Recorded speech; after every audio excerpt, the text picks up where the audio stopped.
If a space station suddenly stopped functioning, it wouldn't immediately hurl down toward the Earth, it would just float aimlessly in space. El Grapadura doll's arms move by themselves. We interrupt this program for a special report. Conveniently timed newsflash. Is good thingski, this damnski, cushionski, our landing ski. I don't think ski that should have been enough ski for you to have not died ski in the crash ski. Hey, Dag, you think you can boing that out of the way? There's no way Daggett could possibly get that out of the way by boinging. But for the entire beaver species! Norbert implies there's only one species of beaver, but there's actually two. Daggett is stepping on Norbert's crotch here. Just sit on the old couch. Dag, this is not as easy as it looks. Sometimes I gotta move the antenna, sometimes I lose a remote, and sometimes my butt itches real bad. In this shot, it's 11:50. Less than 2 minutes later, it's 11:52. In the very next shot, it's 11:53. 3 seconds later, it's 11:54. Less than a minute later, it's 11:56. 4 sins for the inconsistent time. Well, at least I'm not running around like an imbecile breaking everything in sight. We never saw Daggett break anything so far in this episode. This would have worked better if Daggett's boinging had actually broken something. Also, Norbert wants the beaver who runs around like an imbecile breaking everything in sight to move the spaceship out of the way. If anything, Daggett's stupidity and incompetence in trying to move it would probably end up collapsing the whole dam. First one to act like themselves for any extended period of time. Extended period of time is vaguely defined, so they can stretch this rule whenever one of them isn't acting like the other, which, spoiler, is going to happen several times in this episode. Ha! What a stupid guy. Hey, did I just insult myself? Yes, you did. Norbert is intentionally making a mess and wasting food just so he can act like Daggett. Norbert's eyes are yellow when he pulls up his mask. I guess the animators forgot that just because he's acting like Daggett doesn't mean he adopts his eye color. Hey, I escaped serious injury, just like Norb always does.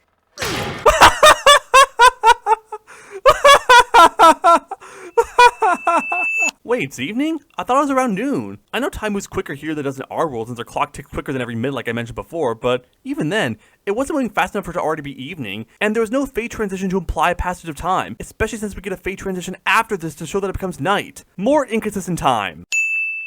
If Daggett was a little smarter, he'd probably use this opportunity to intentionally dirty up Nord's bed just to get back in. Whoa! Is Daggett doing cocaine?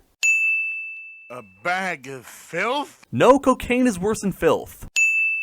Norbert's bed can rock side to side. By the way, yes, I know their beds are technically repurposed canoes, but we'd never seen them rock side to side before.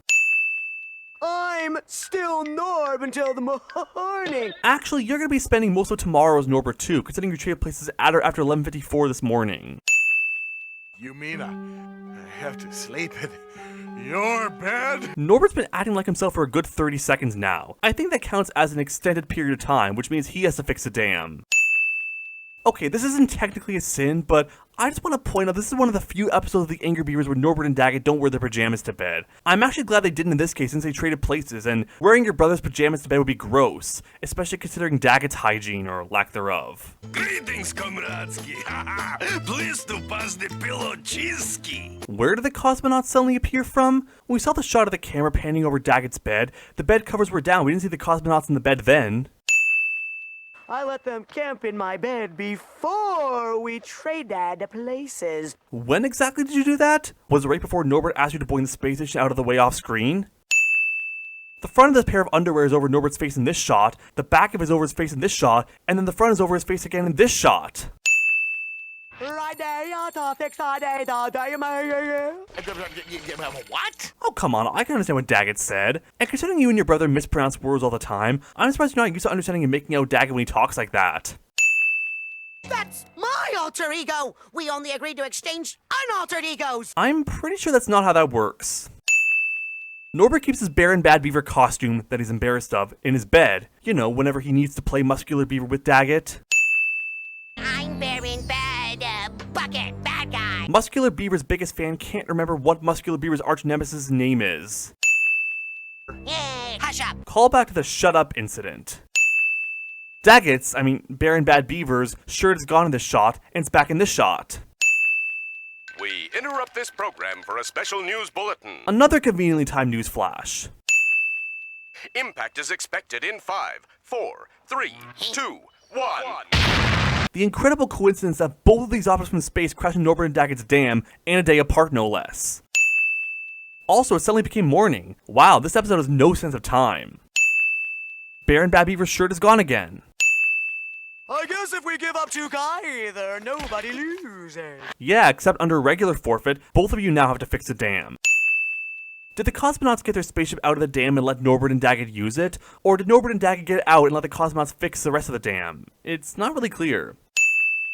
This hammer and sickle is backwards. Norbert and Daggett are apparently fine with letting humans fix a beaver dam. The entire dam is going to burn down with that fire there, especially given the whole dam is made out of wood.